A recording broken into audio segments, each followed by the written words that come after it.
Today I will be going into why Hirohiko Araki's work is part of non-Western art.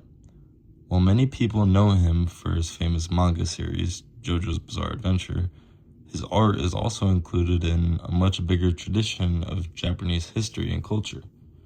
We will go into multiple reasons why his art is non-Western, including manga and anime's deep-rooted ties with traditional Japanese art history. I will also explain how works to connect with the world globally, but overall why it remains distinctly Japanese, even with that said. Now, manga plays a large part in the history of Japanese art history. Manga refers to two kanji words, one being man, which means entertaining, and ga meaning drawing. Now, while manga got big due to American comics exploding after the Second World War, it became a way to escape and for those facing hard times to have fun. Now, while at first, in the 1950s, criticized for being too childish, manga soon started to release more darker things, targeting more younger adult audiences. Now, a lot of historians trace manga roots to the woodblock prints and the scrolls from the Edo period. One big influence of manga was the artist Kadoshika Hokusai, who drew art called Hokusai manga. His collections of drawings were able to create the idea of storytelling through picture and art. And later down the road, Japanese artists started getting ideas from Western culture and comic books while keeping the storytelling techniques and ideas that were formed with manga. The image you see is not of Hiraki's art, but it is actually of One Piece, a different manga from a different creator, but it just shows the manga and its comparison to its traditional roots and what it came from. Now, to dive into more about Hirohiko Araki, he is one of the biggest modern time manga artists of all time. He was born in 1960 and started releasing manga professionally in the early 1980s, but what he is most famous for is his hit manga series, JoJo's Bizarre Adventures, which is famous for its detailed character designs, dramatic poses, and crazy stories. Now, Araki's artwork stands out due to its bold color choices, expressive poses, and his attention to fashion. What is also different about his art is that he likes to keep changing and growing in his work, making his art inconsistent but constantly evolving. And he also likes to take interest not only from traditional manga but from the fine arts as well, which creates beautiful, inventive, and new ideas. Now, his art is even in the Louvre Museum, along with the likes of Mona Lisa. And he also likes to work with many different fashion brands and designers like Gucci and Converse. Now, while Araki's artwork can appear modern, it carries many traits and similarities to traditional Japanese art. For a long time, many traditional Japanese artists have used the writing structure called Kishotenketsu.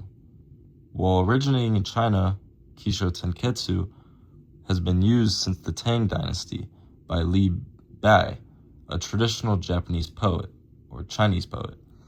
While broken into Ki, introduction, Sho, development, Ten, plot, and Ketsu, conclusion, it is the traditional storytelling technique and something that Araki has even said he even uses to this day, just showing how much his artwork traces back to the original storytelling techniques of manga and ancient Chinese poetry.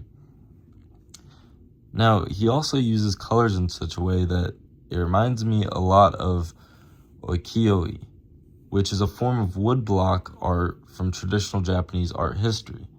One of the reasons why is because of not only the bold colors, but the fact that ukiyo-e would also usually have fashion and beautiful scenery tied to it as well, just like Araki's artwork. Now, Araki likes to expand on already established ideas.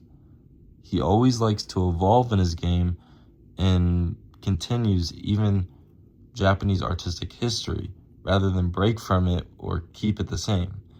This connection is one of the reasons his artwork fits so well into the non-Western art.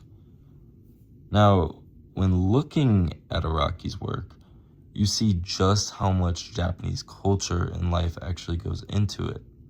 See, a lot of his stories go into honor, family, and personal growth themes that can be seen throughout many Japanese artworks as well.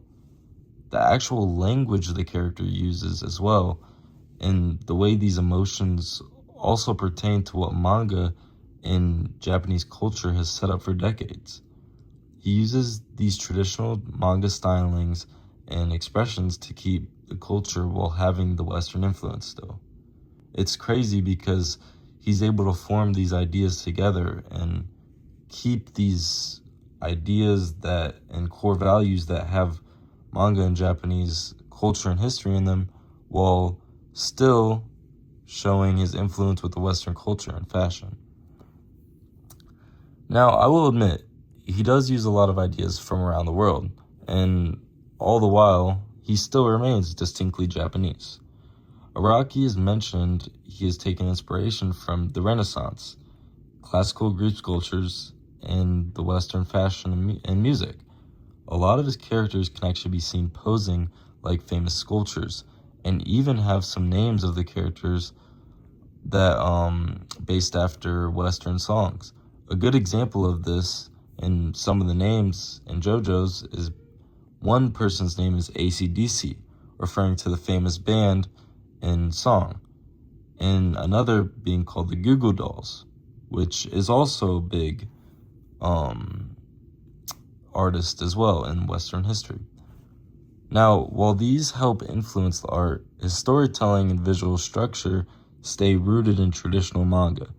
Instead of replacing or choosing a certain style, he likes to let stuff influence him and have the traditions combine rather than and create his own unique Japanese style.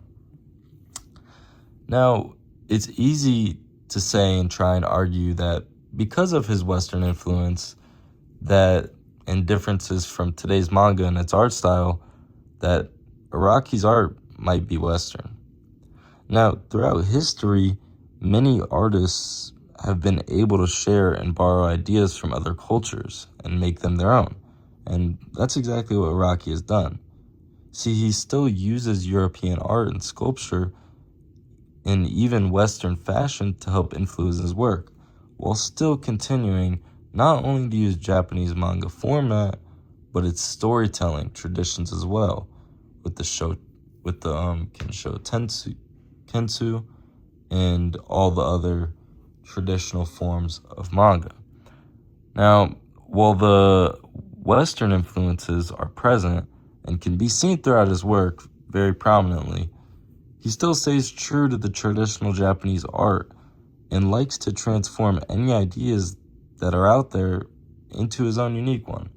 It's very cool, and while the counter argument being made that it could be Western makes a good point, it's still hard to actually say that it is Western due to the fact that he just takes after influence and he still keeps the traditional deep-rooted Japanese manga and deep-rooted Japanese storytelling expressions and emotions that are what actually makes manga. Now, overall, Araki's artwork should be considered non-Western art, as it is rooted from traditional manga and Japanese cultures. We looked at the history of manga, we went into how his artwork ties in with traditional Japanese art, and we looked at the influence of Japanese culture on his art and how he adds in these global elements from other parts of the world. Now, while Araki does get some of his inspiration from various Western art, his work still stands as an example of Japanese artistic traditions And he's a living example that his success in the industry can help evolve the natural elements of manga and its history while still connecting to its natural roots.